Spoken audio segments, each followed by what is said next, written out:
dari awal gue pertama kali apply kerjaan yang pakai CV itu pas gue apply ke kantor staf presiden, dan itu CV gue 1 lembar. Hey, apakah saya orang terpintar di benua ini? Jelas tidak dong. Gue amazed aja gitu, kadang-kadang gue amazed. Nah itu termasuk London gitu, nggak ada di bayangan gue bisa ke London.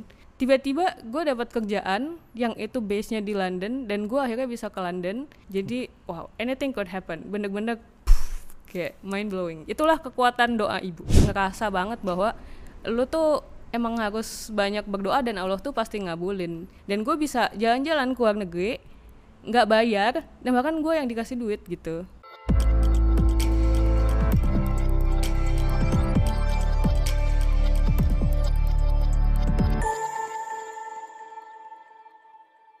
Assalamualaikum warahmatullahi wabarakatuh. Kembali lagi di Line Stock, di mana yang di sebuah program yang kita akan ngobrol-ngobrol dengan orang-orang hebat, orang-orang inspiratif yang tentunya akan memberikan pengetahuan baru, memberikan knowledge baru dan sudut pandang baru ke teman-teman lainnya semua. Dan mudah-mudahan menjadi sebuah manfaat dan barokah. Nah, langsung saja nih, saya udah kedatangan tamu seorang yang pernah 2 kali mendapatkan Australia Awards di tahun sekitar 2013 dan satu-satunya perwakilan dari Asia di Open Ownership. Nah, tanpa berlama-lama kita sambut ini Hani Rosidaini. Assalamualaikum Hani.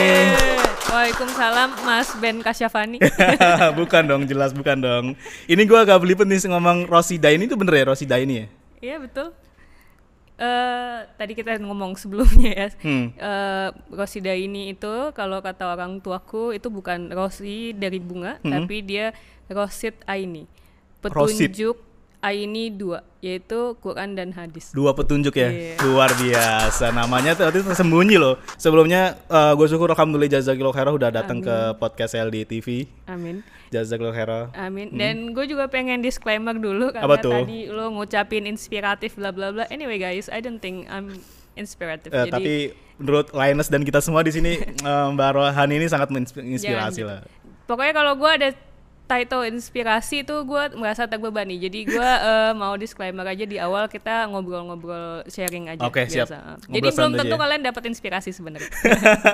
Tapi lebih tahu cerita orang aja gitu. Karena sekarang apa ya, zamannya kalau di Indonesia kan sosmed kan ini sangat-sangat sangat-sangat mempengaruhi gitu loh. Jadi kita kadang stalking, wah ini orang hebat banget gitu.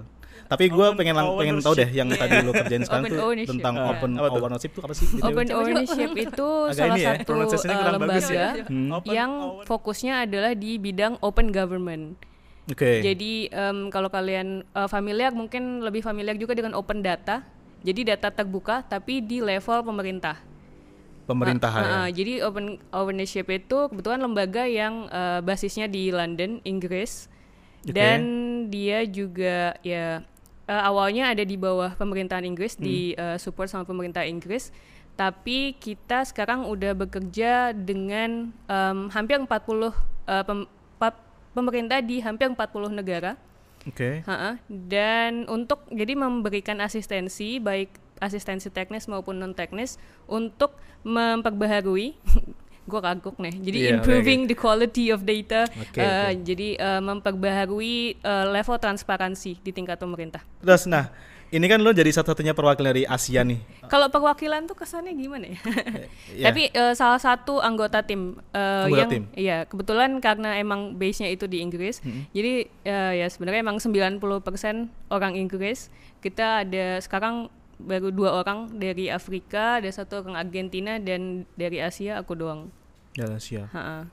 Terus kalau bisa dibilang kan akhirnya lu bisa tembus di sebuah organisasi yang berskala internasional gitu kan, apalagi di London gitulah istilahnya. Udah orang juga kalau ngeliat London pasti futuristik, masa depan lah gitulah, kurang lebih kayak gitu. Nah, sebenarnya lu tuh background kuliahnya apa sih, Han? Jadi ini lucu juga soal London tadi ya. Jadi London itu adalah satu dari 2 kota impian gue waktu kecil. Jadi gue waktu kecil tuh punya kota impian tuh 2, Tokyo sama London. Karena lo baca banyak hal terkait ya, lo baca komik bla bla bla, lo kebayang Tokyo tuh kayak apa, keren gitu. Dan mungkin waktu itu juga gue suka baca Harry Potter, backgroundnya London. Pokoknya di waktu kecil gue kebayangnya Tokyo dan London tuh kota yang keren, otentik, dia modern tapi tetap otentik gitu. Jadi dia tetap punya kulturnya, dia kaya dengan histori, dia kaya dengan budaya, tapi dia tuh tetap keren. Betul. Nah itu 2 kota. Terus gue tuh cuman angan-angan babu aja gitu. Gue tuh bahkan nggak tahu Tokyo London tuh di mana. Itu lu umur berapa waktu agar angan-angan gitu? Iya 13 tahun, 14 tahun. SMP ya. Iya. Dan itu tuh jauh dari imajinasi gue bahwa gue akan bisa ke situ. Cuman itu selalu ada di kepala gue aja sih. Oke. Dan tapi jadi gue tuh selalu dari kecil gue tuh selalu nempelin apa yang gue mau di dinding kamar gue. Jadi misalkan gue pengen laptop baru, gue tuh nyari gambar laptop di koran misalnya, terus gue gunting, terus gue tempel di dinding kamar. Terus jadi gue pengen apapun gue tempel di dinding kamar, termasuk gambar-gambar tempat yang pengen gue datengin. Jadi kalau lu misalnya dulu waktu gue masih ABG, terus lu masuk kamar gue, lu tahu persis apa yang gue mau. Dan itu kalau menurut lu kira-kira udah kecapai semua nggak? Nah berapa itu persen? Jadi ajaibnya adalah bahwa itu tuh banyak hal-hal yang juga nggak mungkin sebenarnya. Tapi untungnya orang tua gua yang notabene kondisinya juga udah kebayang nih anak mimpinya kegedean gitu. Jadi sebenarnya orang tua gua juga tiap masuk tuh selalu kebayang, ya Allah nih anak kok pengennya tinggi banget gitu. Sedangkan kan itu nggak ada bayangan sama sekali. Cuman keuntungannya punya orang tua kayak nyokap gua misalnya, mereka tidak mengecilkan mimpi gua sama sekali. Malah support gitu ya. Jadi satu persatu hal yang sepele misalnya gue pengen apalah misalnya pengen tas baru, kalau tercapai itu gue copot gambarnya di dinding terus gue bilang alhamdulillah. Nah mungkin ada nyes-nyes orang tua di situ yang ngelihat, wih mimpi anak gue banyak banget. Terus kasihan mungkin dia doain, dan believe it or not 10 tahun 15 tahun kemudian yang gue tempelin udah copot semua ya? Enggak semua, karena keinginan akan selalu ada. Iya, tapi setidaknya itu udah ada banyak yang tercapai lah gitu ya. Dan lu nggak bakal tahu itu bahkan tiba-tiba terjadi gitu. Jadi tiba-tiba tahun 2016 out of nowhere tiba-tiba orang partner bisnis gue, Han kita ada meeting di Tokyo, ayo kita ke Tokyo gitu. Itu out of nowhere, dan tiba-tiba dia ngurusin visanya cuma dalam waktu 1 hari, visa Jepang, karena dia punya koneksi di embassy. Habis itu besoknya berangkat. Jadi amazing. Terus gue dapat beasiswa pun di Australia misalnya, itu di kampus yang notabene gambarnya dulu gue tempel. Padahal itu tuh gue dapat beasiswanya juga bukan gue yang effort, tapi tiba-tiba gue ditawarin untuk mau nggak sekolah di sini.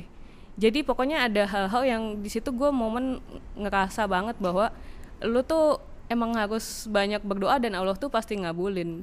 Cuman mungkin ngabulinnya bisa ya itu 10-15 tahun kemudian. Tapi terkabul lah ya. Tapi pasti dikabulin. Luar biasa. Jadi gue amazed aja gitu, kadang-kadang gue amazed. Nah itu termasuk London gitu, nggak ada di bayangan gue bisa ke London. Mungkin paling banter gue bisa ke Jam Gadang misalnya. ya udah gue ngetek place-nya London gitu.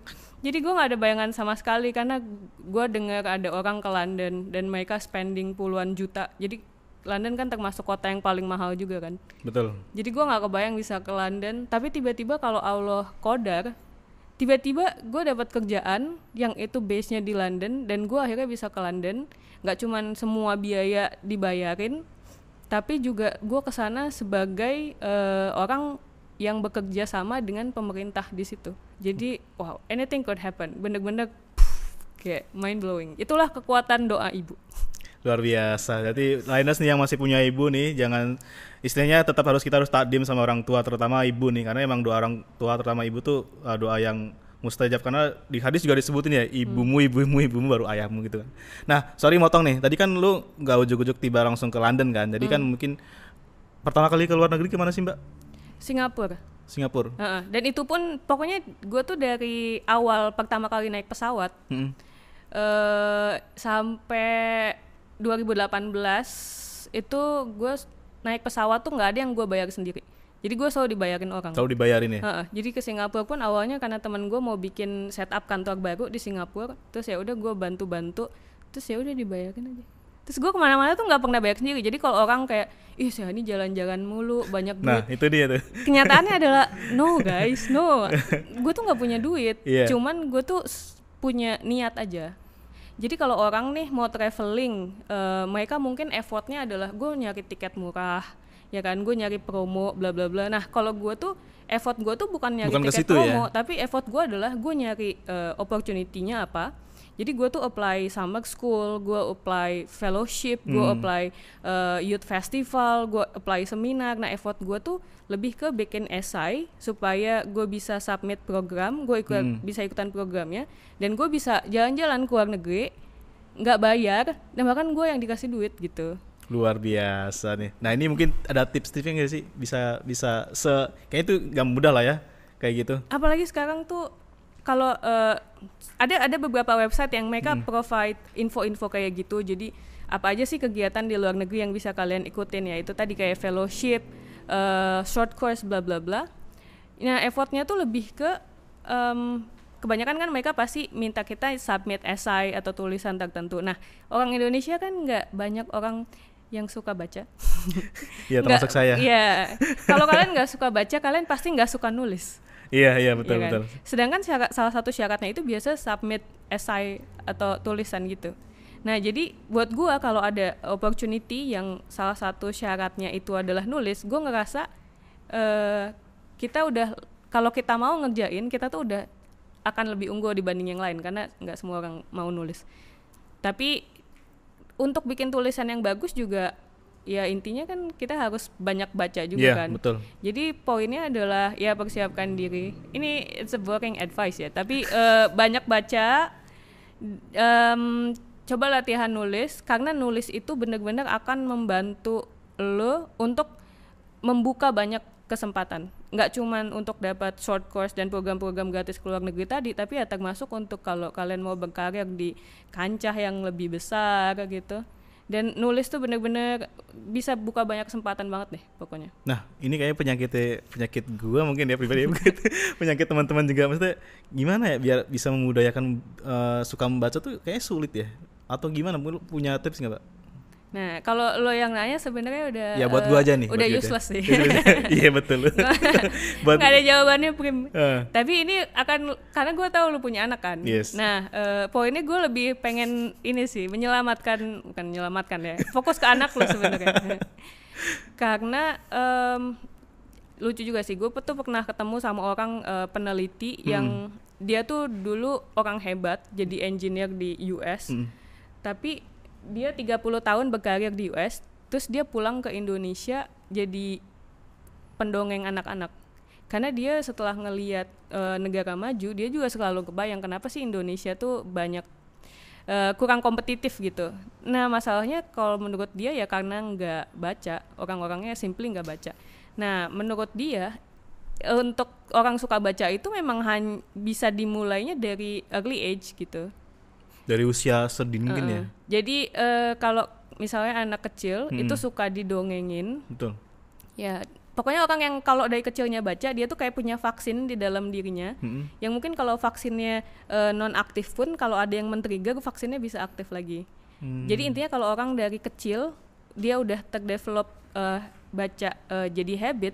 Nah, dia tuh dewasa tuh dia udah punya si muscles-nya gitu.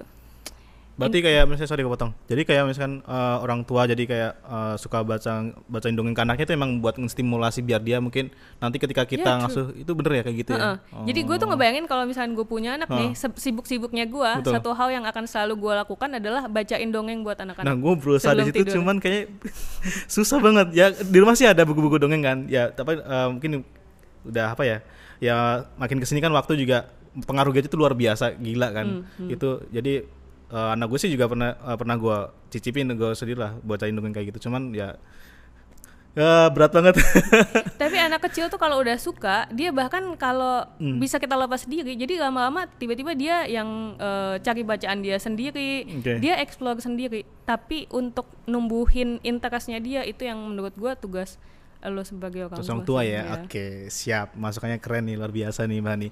Nah, ngomongin soal pendidikan nih, kan mungkin gue juga udah sedikit tahu lah ke background pendidikan lo kan sebagai seorang yang IT gitu ya. Sekolah gue sebenarnya IT dan belajar bisnis juga. Jadi mainly IT dan bisnis. Nah berarti ini lo yang lo jalanin sekarang sejalan ya sama background pendidikan lo, iya nggak sih? Enggak, kenapa? Enggak sama sekali. Jadi sebenarnya kalau belajar Kan berkaitan sama data tadi, data yang iya memang. terus Iya sih. enggaknya kenapa? Jadi mainly kan IT dan bisnis sebenarnya menurut proyeksi umum karir gue tuh adalah sebagai pebisnis di bidang teknologi kan. Oke. Cuman ya itulah shiftingnya tuh akhirnya emang gue running bisnis di bidang teknologi juga kan, nyoba bisnis sampai 2017. Oke. Nah 2017 itu gue udah ada rencana nikah. Suami gue tuh dapat beasiswa LPDP, tapi dia tuh udah keterima juga nih keterima untuk sekolah di Amerika sama Australia. Cuman akhirnya dia milih ke Australia. Terus akhirnya gue pikir wah kalau gue jadi nikah sama dia gue akan ke Australia nih. Terus Australianya masalahnya dia di ibu kota di Canberra, yang mana Canberra itu kota yang ya selain sepi banget juga dia kota yang penuh sama kantor-kantor pemerintah. Sedangkan waktu itu gue pikir wah gila gue kalau mau survive di situ berarti gue cuman bisa dikerja di sektor publik gitu. Sedangkan sampai 2017 itu gue kerja tuh bisnis full di swasta. Jadi disitulah akhirnya gue pikir kayaknya gue harus menambah pengalaman gue di public sector supaya gue punya portofolio di situ. Barulah makanya 2017 itu baru gue coba ya alhamdulillah ada kesempatan buat bantu-bantu di Satu Data di kantor staf presiden. Itu mikirnya juga gitu, oh masih ngerjain data nih, masih relate sama background gue gitu. Tapi pada saat itu setelah berlanjut lagi gue ngerjain data di pengadaan publik, terus sekarang ngerjain data di terkait ownership, company ownership lebih tepatnya. Ya nggak cukup lo ngerti bidang data dan teknologi doang, karena mau nggak mau lo harus ngerti regulasi, lo harus ngerti kebijakan tiap negara. Jadi akhirnya yang sekarang gue pelajari itu lebih banyak tuh belajar public policy sama hukum. Itu dua hal yang penting ya? Kebijakan publik dan legal. Jadi kalau lo bilang background pendidikan gue nyambung atau enggak, emang ada nyambung ya, cuman banyak juga yang nggak nyambung. Nah, tadi kan juga ngelihat dari yang lo cerita nih, Mbak Hani, banyak banget pengalaman yang harus mungkin bisa di-share juga kan. Pasti di CV lu penuh banget nih, mungkin nggak tertulis atau gimana kan. Nah itu kira-kira ada berapa lembar di CV itu lo, Mbak? Ini menarik karena dari awal gue pertama kali apply kerjaan yang pakai CV itu pas gue apply ke kantor staf presiden, dan itu CV gue 1 lembar, single page CV. 1 lembar aja? Iya, dan itu hasil CV 1 lembar itu adalah hasil gue baca buku 250 halaman yang judulnya The Google Resume. Jadi kalau kalian Google itu ada buku judulnya Google Resume. Itu nyeritain satu orang yang dia tuh apply ke perusahaan-perusahaan teknologi top kayak Google, Amazon, Facebook, semuanya itu, dan dia selalu lolos karena dia tahu cara bikin CV yang bagus. Dan CV yang bagus itu bisa hanya single page tapi powerful. Nah jadi gimana caranya bikin CV 1 halaman tapi powerful? Unless kamu punya pengalaman lebih dari 10-15 tahun, mungkin kamu butuh lebih dari 1 lembar CV. Tapi kalau pengalaman kamu apalagi masih di bawah 5 tahun, sebenarnya yang kamu butuhkan tuh cuma 1 lembar CV tapi powerful. Karena orang HR pun sebenarnya nggak punya banyak waktu untuk seleksi kan. Jadi yang gue bikin pertama kali itu CV gue cuma 1 halaman tapi itu powerful. Jadi sampai mantan bos gue waktu itu bilang emang CV kamu tuh kayak 1 lembar tapi kelihatan nih orang kayak experience-nya bagus. Nah dan itu gimana itu? Di CV itu isinya apa aja kalau boleh tahu? Maksudnya yang pasti kan 1 lembar nih ya kan? Yang pasti just put something yang relevan. Jadi gue tuh pernah juga nih ada teman-teman kosan gue waktu gue masih ngekos, terus dia selalu ditolak gitu. Terus gue ngelihat, coba deh lihat CV-nya. Terus lo tau nggak di CV-nya dia tuh mau apply sebagai apa ya bidangnya? Pokoknya bagian manajemen atau komunikasi atau apalah. Tapi di situ dia tulis misalnya hobi singing. Oh man, it's good to have a hobby. Tapi kalau lu tuh nggak nyambung dan itu tidak relevan, ya makanya kalau bikin CV itu memang kalau misalnya kalian bikin mau apply ke berbagai company, mungkin kalian harus bikin CV yang berbeda ke semuanya gitu. Kalau boleh tahu masih ingat gak isinya apa aja? Intinya adalah kasih lihat apa yang udah dikerjain. Kalau teorinya tuh, kalau teori interviewnya kan STAR ya. Ya. STAR itu pokoknya ada task, situation, task, action, result. Jadi kasih lihat misalnya kalian posisinya apa, nah kalian tuh ngerjain apa di situ dan resultnya apa.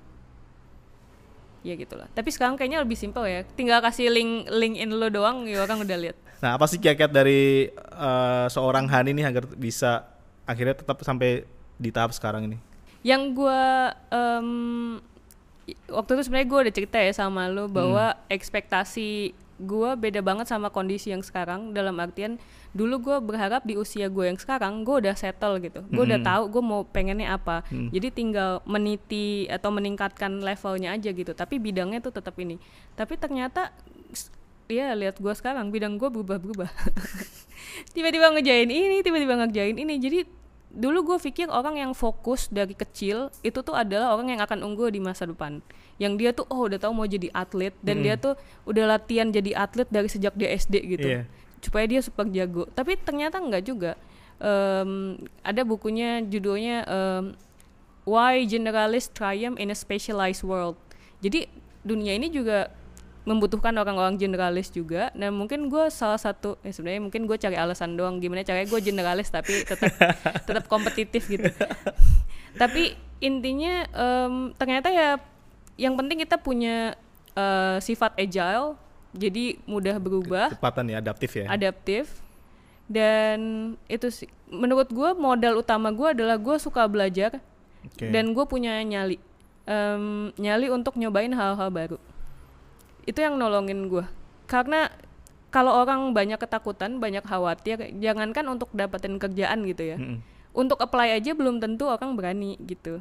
Iya, betul. Jadi kayak kesempatan-kesempatan yang gue ambil, misalnya kantor gue sekarang misalnya, mereka tuh cuman butuh satu orang dari benua Asia. Hey, apakah saya orang terpintar di benua ini? Jelas tidak dong. Hanya beruntung saja. Tapi kan jadi dari awal pun, wah gila, nih company atau organisasi cuma nyari satu orang di Asia. Kalau orang udah minder duluan pasti, udahlah gue nggak mungkin keterima gitu. Udah pesimis duluan ya. Cuman ya itu, jadi emang ternyata even untuk daftar pun lu butuh nyali gitu. Nyali dan keinginan untuk terus belajar aja.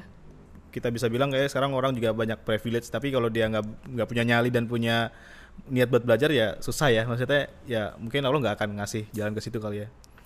Ya karena bidang apapun yang nggak akan pernah ada yang stop belajar sih. Betul. Nah, BTW lu nggak tertarik masuk pemerintahan? Jadi ASN atau apa gitu? Jujur tidak pernah terlintas di kepala. Gue pun kerja di bidang sekarang tuh, ini bidang yang dulu gue sudah cerita sama lu, ini bidang yang dulu gue nggak tahu ini ada. Oh gitu. Jadi dulu gue pikir kalau orang sekolah kuliah pilihan karir tuh cuma dua, antara lu kerja di pemerintah atau kerja di swasta. Ternyata ada bidang-bidang kayak kantor gue sekarang, yaitu bidang kayak NGO, lembaga multinasional, misalnya PBB segala macam. Nah mereka tuh menurut gue kayak organisasi gue sekarang ini asik aja, karena lu membantu pemerintah yang notabene pemangku kepentingan utamanya ujung-ujungnya tuh untuk kepentingan masyarakat banyak. Tapi lu tidak harus jadi bagian di pemerintahannya gitu ya. Karena gue yakin semua orang itu punya aspirasi untuk berkontribusi sama negara, tapi nggak semua orang punya aspirasi untuk jadi bagian dari pemerintah. Jadi ini salah satu cara kalau kalian mau bantu publik tapi tidak menjadi orang yang di dalam pemerintahan, kalian bisa bergabung dengan lembaga-lembaga kayak kantor gue, yaitu NGO. Misalkan kalian daftar ke PBB, entah cabang apa gitu ya, UNICEF, WHO, UNDP. Nah itu ternyata jadi lebih enak berada di luar pemerintah sepertinya. Gitu ya. Iya. Nah kalau bisa dikatakan mungkin asiknya gimana sih kalau yang di NGO gitu, di non government gitu, ketika lo akhirnya terlibat juga di membantu pemerintah kayak gitu?